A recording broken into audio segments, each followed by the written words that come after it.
புத்தக வெளியீட்டு விழாவில் தனது அனுமதியுடனேயே ஆதவ் அர்ஜுனா பங்கேற்றார் எனவும் அவர் விடுதலை சிறுத்தைகள் கட்சி பொறுப்பில்தான் இருக்கிறார் எனவும் விசிக தலைவர் திருமாவளவன் விளக்கம் அளித்துள்ளார். ஆனால் அவர் என்னிடத்தில் கேட்டார், நீங்கள் பங்கேற்காத போது நான் பங்கேற்கலாமா என்று என்னிடத்தில் கேட்டார். அதை உருவாக்கியதே நீங்கள் என்கிற போது அதை தவிர்க்க வேண்டாம், கலந்து கொள்ளுங்கள், அதே நேரத்தில் கவனமாக பேசுங்கள் என்று கூறியிருந்தேன். ஆகவே என்னுடைய அனுமதி இல்லாமல் அவர் போகவில்லை.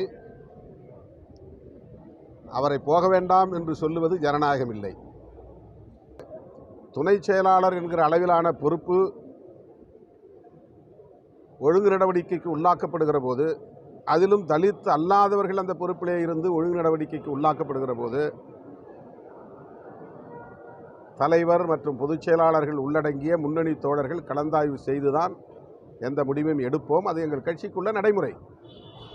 திமுகவிலே இருப்பதைப் போல, அதிமுகவிலே இருப்பதைப் போல, அல்லது பாஜகவிலே இருப்பதைப் போல நாங்கள் செயல்பட வேண்டும் என்று எதிர்பார்ப்பது,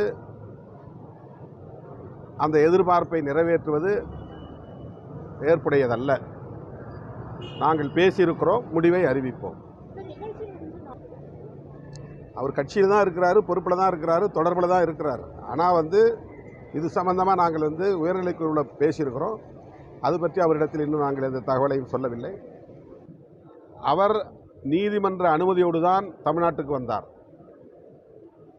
சட்டப்பூர்வமாகத்தான் அனுமதி பெற்றிருக்கிறார். அவரை மராட்டிய மாநிலத்தில் பல நிகழ்ச்சிகளுக்கு எல்லோரும் அழைக்கிறார்கள். அவரை மேலும் தீவிரவாத முத்திரை குத்தி அந்நியப்படுத்த முயற்சிப்பது அநாகரிகமான அரசியல்.